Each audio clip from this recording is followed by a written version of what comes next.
Good afternoon, this is the Plugseeker. Welcome to another episode. Now today will be my third and final part in my series looking at Ecotricity and the electric highway. If you haven't seen the two earlier episodes in this series, these are listed in my channel if you want to watch them first. In the first episode, I looked at the origins of Dale Vince and the Ecotricity company and also reviewed the Nemesis car. And in the second episode, I looked at the early origins of the electric highway and how it developed to become the network we all know today. In this third episode, I'm going to be looking at the criticisms and challenges facing the Ecotricity Electric Highway in 2020 and how these may be potentially overcome as the company looks towards the future. I hope you enjoyed this episode. If you do, please don't forget afterwards to share it and to subscribe to my channel. So in the next part of this video, I'm going to look at the thorny issues of criticisms of the electric highway. I'm going to look at some of the commonly raised ones and whether or not I think they're justified in my opinion.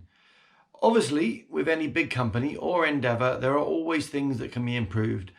Technologies never stand still, and in the world of electric cars and the hardware used to charge them, this is no exception. Both have improved immensely over the years since 2011. A lot of new networks have since emerged to compete with the electric highway in recent years, and naturally EV owners will tend to compare their experiences charging with different companies. And it's fair to say that in recent years the electric highway network has attracted more criticism than most. For example, recently in April 2020, there was a customer survey conducted by Auto Express magazine. This was looking at driver experiences using the 10 most common rapid charger networks in the UK. Unfortunately, Ecotricity was ranked lowest on all categories, including both ease of use and reliability. To score worse in every category certainly suggests that there is room for improvement. Incidentally, the first place went to Tesla for its supercharger network, and the second place went to the Instavolt network, so well done to those two for that.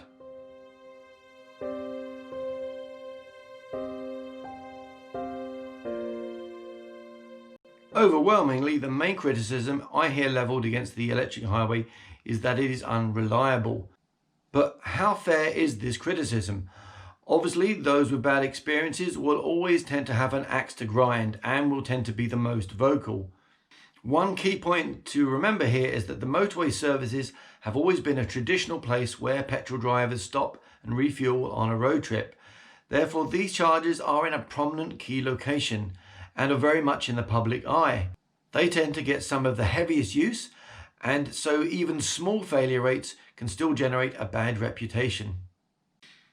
Now, in particular, what this also means is that whenever we get moto journalists who write articles testing out electric vehicles, it is often the electric highway chargers that they will choose to use. This has led in the past to some rather damning articles on occasions if they don't work. Now, whether fair or not, unfortunately this sort of negative publicity hurts the image of electric vehicles generally, and to be honest can be very frustrating to EV enthusiasts like myself. And I asked a number of fellow EV drivers for their experiences in preparation for this episode. Now, to be honest, the responses I got were quite variable. Some owners said that they used electric highway regularly without any problems. But there was also a significant number who were highly critical. It was noticeable that the most vocal critics tended to come from those drivers who use the CCS charging standard. Conversely, the more positive amongst the EV community tended to be those using the CHAdeMO charging standard, which in particular were the Nissan Leaf drivers.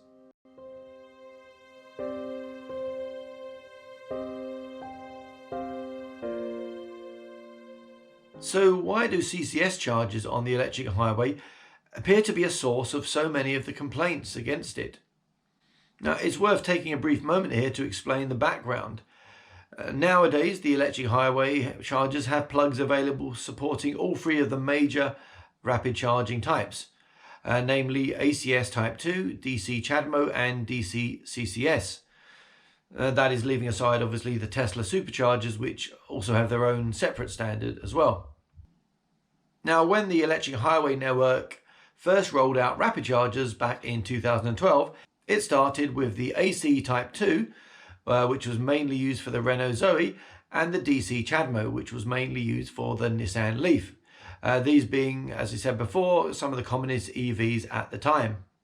However, soon to follow were EVs using the DC CCS standard, in particular with the release of the highly popular BMW i3 in 2013, and later the VW e-Golf in 2014. The Electric Highway was one of the first networks in the UK to release rapid chargers with the new CCS standards in 2014. Over the years that have followed, the CCS charging standard has become extremely popular. The majority of new EVs released since 2014 have used the CCS as their charging standard. It is also currently the preferred charging standard of the EU. Most manufacturers, aside from Nissan, are now using CCS in the UK, and that includes all EVs by BMW, VW, Kia, Hyundai and Jaguar. Even the Tesla Model 3 and the new Renault Zoe model have also switched to using CCS. Unfortunately, problems with CCS charging on the electric highway seem to have dogged the network from the very start. As early on as 2014, problems were recognised using the VW e-Golf. Over the years, there have been many assurances issued by Ecotricity to say that the CCS problems have been recognised and dealt with various updates and fixes. However, we still seem to hear about EV drivers experiencing CCS problems. So why should the electric highway seem to have these specific CCS problems, whereas other networks seem to be less affected? One explanation appears to be back compatibility of newer CCS cars. The physical shape of the CCS charger socket is the same in all CCS cars. However, the problem may be that some of the newer cars have firmware compatibility issues when using the electric highway's older first-generation CCS machines. This would certainly explain why we don't see as many CCS issues on other networks using newer units. The first-generation rapid chargers on the electric highway came from the French manufacturer DBT, and some of these chargers have now been in service for a very long time, and are frankly pretty outdated when compared to machines being used by other networks. In a recent Facebook interview, Dale Vince referred to the CCS incompatibility problems when he said the following: "These have been car-side issues because our use of the CCS standard was long-standing before these new models came along. And we work with these manufacturers to identify the car-side issues. Often it requires update of some kind of firmware in the car to solve the problem. It is something that we have to deal with together as an industry." This does bring up an interesting discussion point. Is the CCS problem all Ecotricity's fault? Or does some responsibility lie with the newer manufacturers to ensure that their cars have back compatibility with older infrastructure such as the electric highway? In response to more generalized accusations of unreliability, Dale Vince said that this was not borne out by their own data, and pointed out to the fact that the network was successfully delivering 1.5 million miles of EV driving per month. I would definitely recommend watching this video in full to hear Dale Vince giving his side of the discussion, and I will put a link to this in the show notes.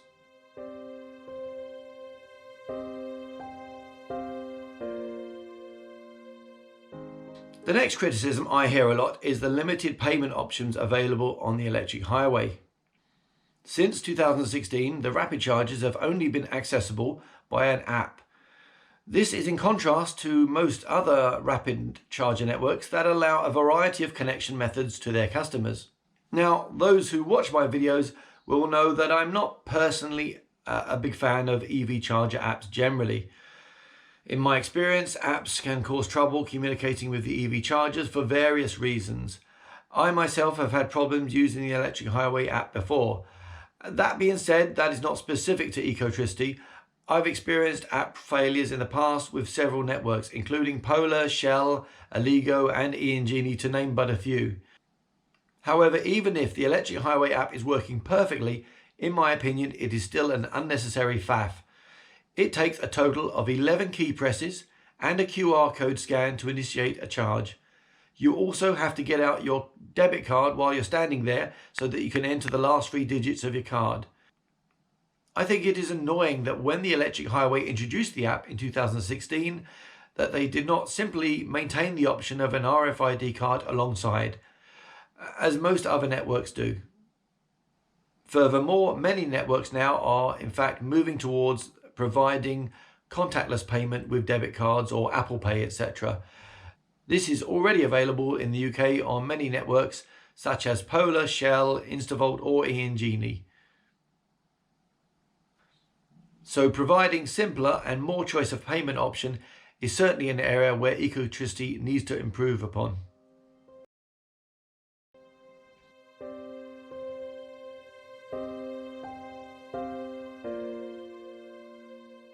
The configuration of the chargers on the electric highway is another potential issue. Many networks, although not all, provide triple-headed chargers with all 3 standards on their units. Some even allow you to use a Type 2 AC at the same time as another driver is charging using the CCS or CHAdeMO DC. However, the older DBT chargers on the electric highway are configured with pairs of chargers on each. These are usually in a combination of CHAdeMO with Type 2 or CHAdeMO with CCS. Therefore, although many locations have 3 charger units, there may only be 1 CCS or 1 Type 2 on the entire location. This may further frustrate the CCS drivers as it cuts down the odds of them finding a working charger. There are even some motorway locations on the electric highway that don't have any CCS units at all. This may also go some way to explaining why Nissan Leaf owners tended to have a better experience on the electric highway, as statistically it would appear with these charger configurations that they would have more chance of finding a working charger.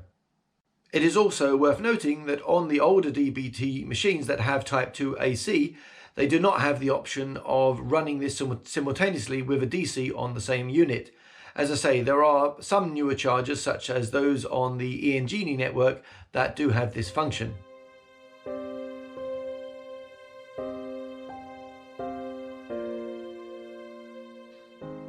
Another small gripe is that the customer services helpline is not 24/7 at present. This is unlike most networks such as, for instance, Polar, e-niro, Shell or ESB that have 24/7 service. As you can see at the time of filming, however, the electric highway helpline closes in the evenings. For instance, on a Friday it stops at 6 p.m. This really isn't good enough. Electric vehicle drivers are going to travel at various times, and one would expect 24/7 customer support in this day and age. Sometimes a charger may have a fault or need to have a remote reset, or sometimes a driver may forget his phone and his debit card and need a charger to be started remotely for that reason. Nobody wants to be stuck in the middle of nowhere at 3 a.m. unable to operate a charger with no helpline support. Now, I had personal experience of this a couple of years ago on a trip to Harrogate, and in fact I'll put a copy of a video in the show notes because I did this alongside the Renault Owners Club at the time. And live on video I could not get the app to communicate on a Friday evening out of hours, and therefore I had no way of contacting customer services. In the end I managed to get one of the other chargers to work after I had to wait for someone else to finish, but this did delay my journey significantly. That being said, I would like to point out that on the occasions when I have been in contact with the Electric Highway Help Desk, they have been very helpful and have remotely started a charger for me in the past. So I have no criticism of the people who work for the helpline. So hopefully Ecotricity can consider moving to a 24/7 customer helpline model in the future, and I think this should be quite an easy fix for them.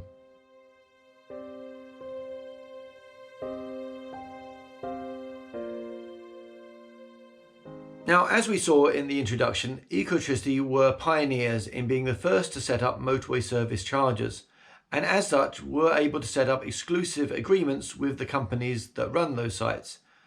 However, 9 years later, this has drawn criticism because basically they have an effective monopoly now on these prime locations. The other newer networks are effectively blocked from being able to compete due to the exclusivity agreements Ecotricity has with the motorway service companies. Now, you might say that, well, Ecotricity took all the risks, they did all the early work, and they earned those locations. And I can understand that point of view. However, competitors and EV drivers alike have both expressed frustration that Ecotricity maintains hold on these strategic locations and yet seemingly has failed to invest and develop them sufficiently. According to the FT Online, last year, Moto, which operates 52 motorway service stations, agreed to renew its 10-year contract with Ecotricity for the electric highway. Now, it's unclear what the duration of the agreements are with the other motorway service providers. It's not clear to me whether the other charger networks may be able to compete for contracts at some future date.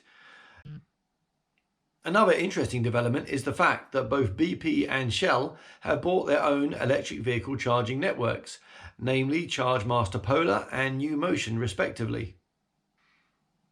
So given the fact that these fuel companies have got refueling forecourts at most of the UK motorway service stations, I would be interested to know whether or not the exclusivity contracts that Ecotricity has also extends to these refueling forecourts as well. Does anything stop BP or Shell putting in their own rapid chargers? I don't know the answer to this, and I'd be interested if anyone does know the answer. Please feel free to send me a message in the comments section. So I don't know the answer to this problem really. Clearly a lot of electric vehicle owners would very much like there to be other charging networks available at the motorway service areas, and whether or not there may be options for other networks to compete for contracts with the motorway service providers, or whether or not even Ecotricity may consider going into partnership with some of them. Anyway, I'll be interested in hearing your thoughts again, as I say, in the comments section.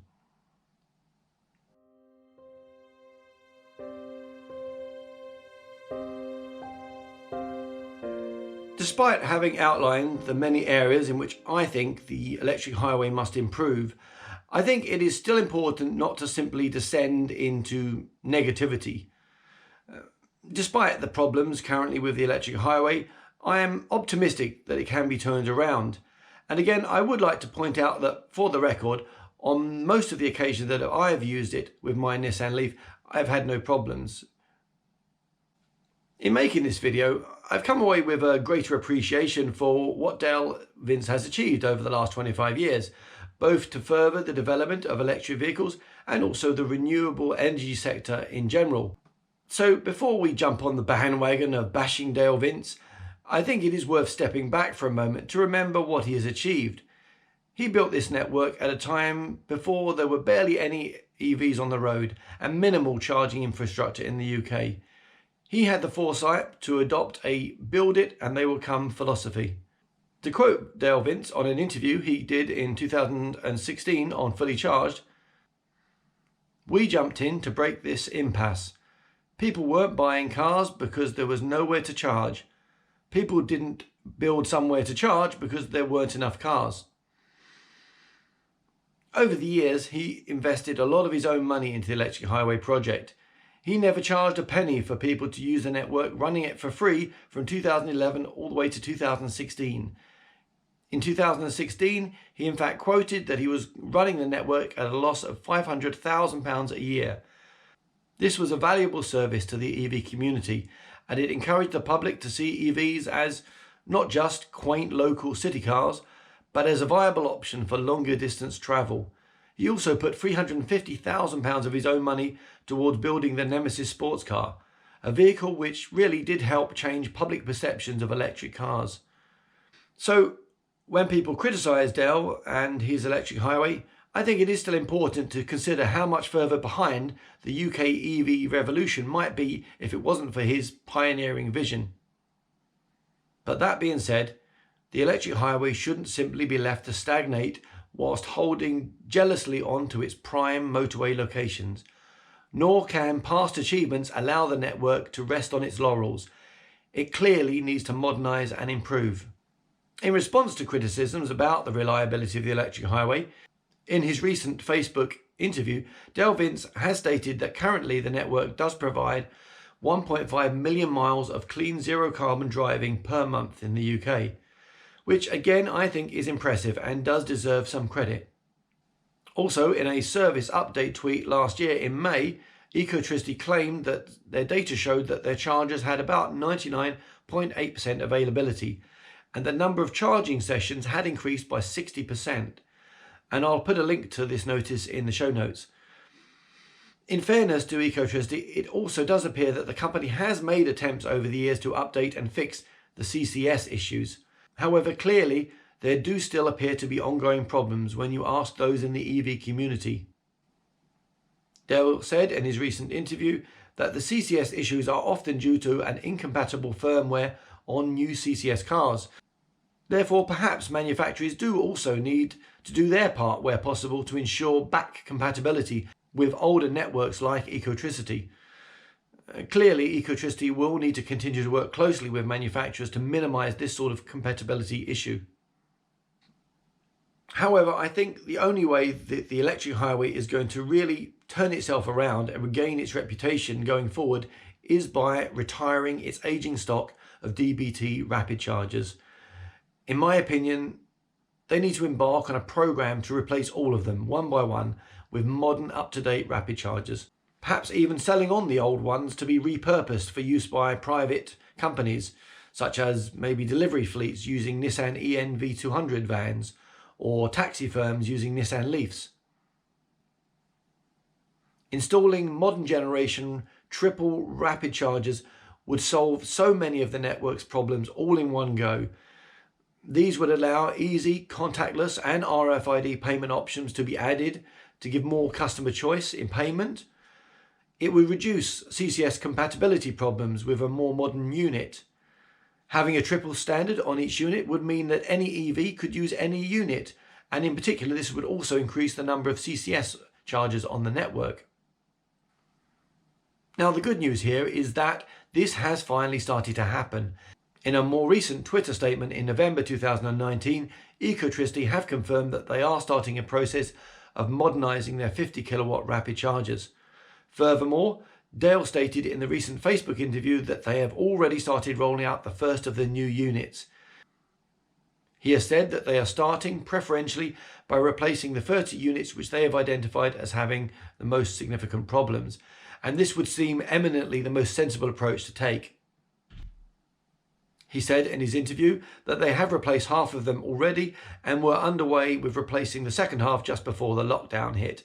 So hopefully after relaxation of the restrictions, they will be able to continue on with that process.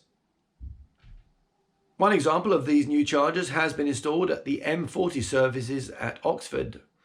And as you can see from the photos from Plugshare, these chargers appear to be the Ecotricity rapid charger types. These are made by a Portuguese manufacturer and are very similar to those already being used by other networks such as Shell and ESB. One small disappointment that I have noticed is that the Type 2 on this charger is a socket only, and therefore you would require the driver to bring their own Type 2 cable.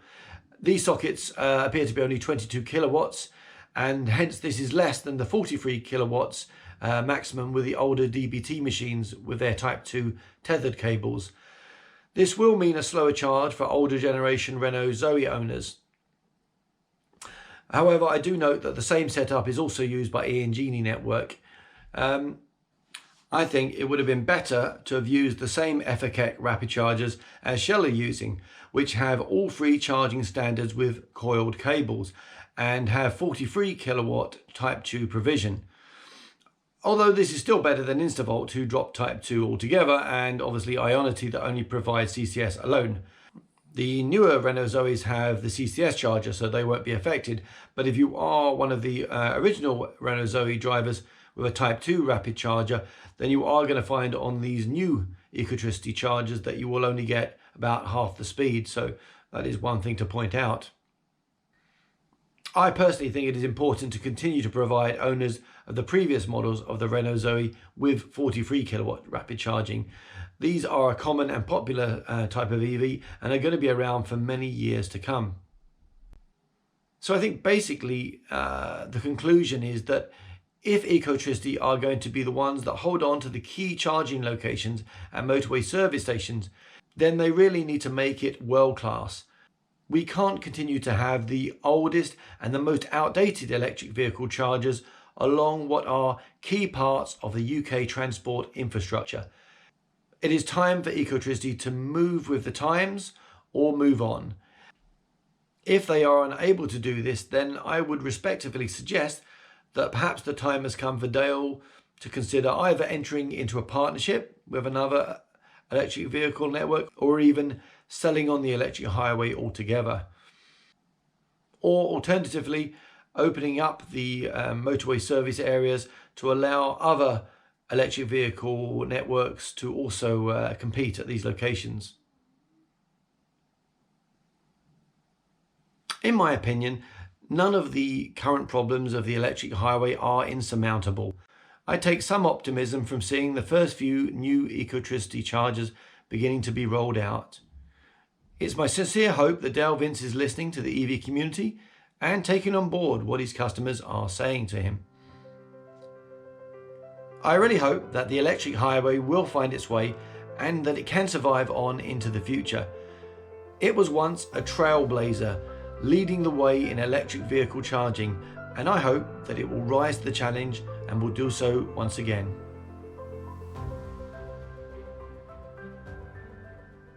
I hope that you enjoyed this episode. I know it was a long one. I hope you found it interesting. If you did enjoy this episode, please don't forget to share it on Facebook, Twitter, or whatever social media you use. It really does help out my channel a lot, and I really do appreciate it.